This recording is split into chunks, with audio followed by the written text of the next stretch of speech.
오늘 말씀은 고린도후서 11장 말씀입니다.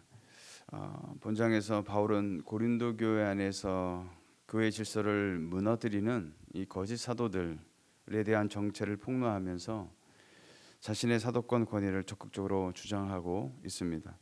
바울이 거짓 사도들에 대해서 이렇게 강경하게 대처하는 이유가 무엇인가 하면 그것은 자신의 명예를 위해서가 아니라 복음의 진리가 왜곡되어서 고린도 교인들이 그릇된 길로 갈까 그것을 염려했기 때문에 그렇습니다.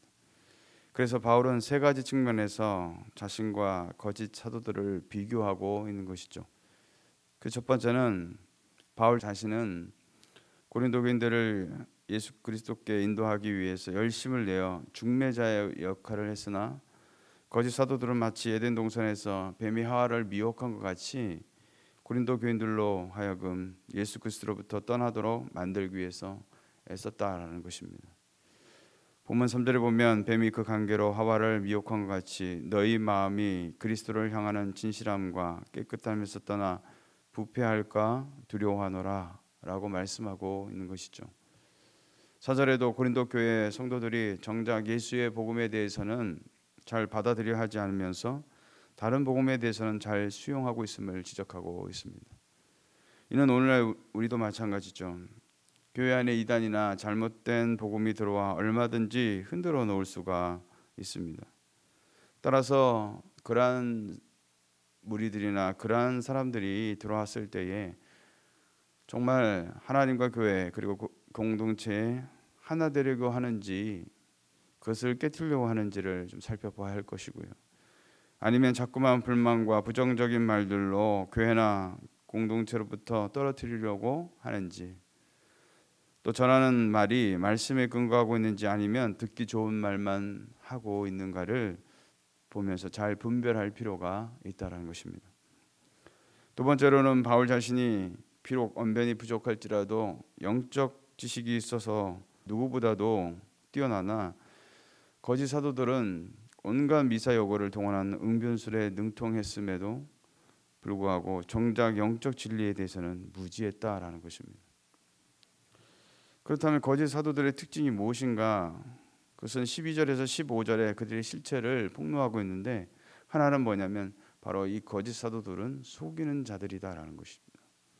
13절에 보면 거짓 사도, 괴휼의 역군이라고 표현하고 있습니다. 여기서 괴휼이라는 말은 올무, 덫을 이야기하는 것이죠. 바울은 이들이 속임수와 변절 그리고 간삼이란 무기를 무장하고 교회에 침투해서 파괴적인 일을 수행하는 자들임을 나타내기 위해서 이런 표현을 하고 있는 것입니다. 여러분, 속이는 것은 누가 잘하는 것이겠습니까? 바로 사단이 잘하는 일이다라는 것이죠. 요한복음 8장 44절에 보면 너희는 너희 아비 마귀에게 났으니 너희 아비의 욕심대로 너희도 행하고자 하느니라. 그는 처음부터 살인자요 진리가 그 속에 없으므로 진리에 서지 못하고 거짓을 말할 때마다 제 것으로 말하나니 이는 그가 거짓말쟁이요 거짓의 아비가 되었음이라 라고 말씀하고 있는 것이죠.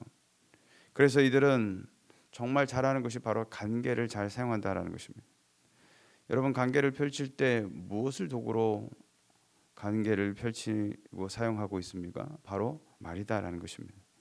마치 에덴 동산에서 선악과 앞에서 사단이 하와를 속일 때 이 말을 사용한 것과 같은 것이죠. 논리적이고 화려한 말, 듣기 좋은 말로 속이는 것이다라는 것이죠. 본문 6절에 바울은 내가 비록 말에는 부족하나 지식에는 그렇지 아니하느니라고 말하고 있습니다. 확실히 바울은 전문적으로 수사학을 공부하고 웅변술만 배우기 위해 수많은 시간을 공들였던 사람들과는 비교가 안 되었을 것입니다. 더군다나 바울은 몸이 약했기 때문에 그의 말이 청중들에게는 힘이 없고 시원치 않게 들렸을 가능성이 매우 높죠.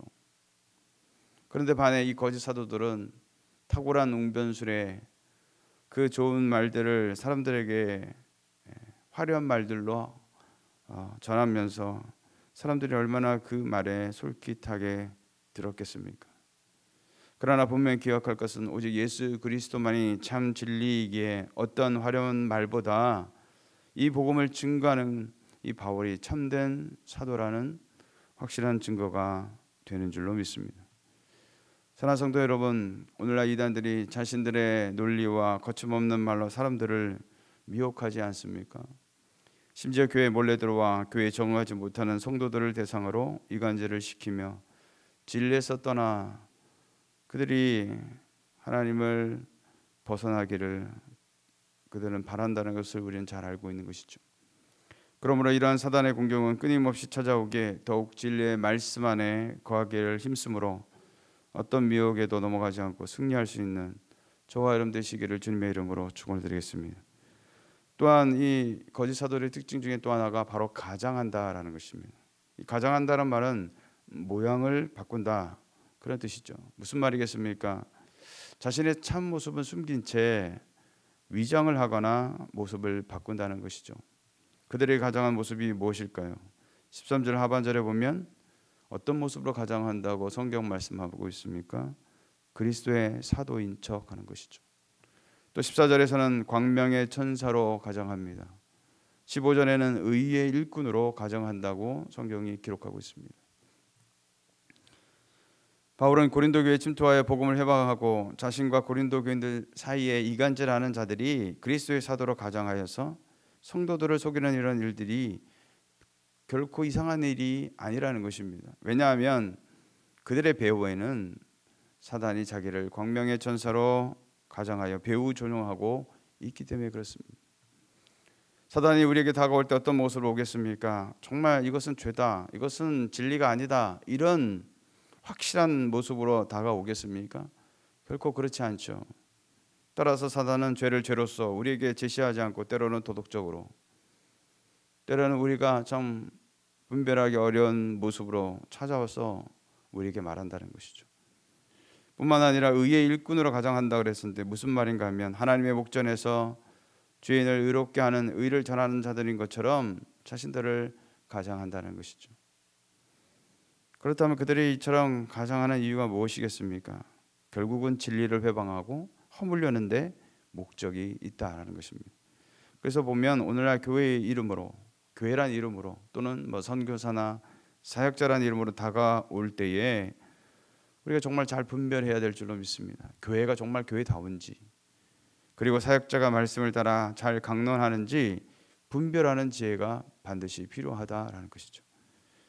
그리고 세 번째로 바울 자신은 고린도 교인들 앞에서 스스로를 낮추어 희생적이고 헌신적인 자세를 취했지만 이 거짓 사도들은 고린도 교인들로부터 최고의 존경과 대접받기만을 원했다라는 것이죠. 사랑하는 성도 여러분, 주님이 이 땅에 오신 이유는 섬김 받으러 온 것이 아니라 섬기기 위하여 오셨다라는 것입니다.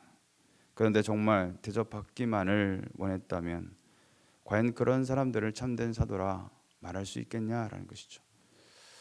그러므로 오늘 하루도 성령 충만함으로 사단의 모든 괴계를 무너뜨리고 믿음으로 승리함으로 우리가 주님의 말씀 앞에 아름답게 열매 맺는 복된 하루가 되시기를 주님의 이름으로 축원드리겠습니다.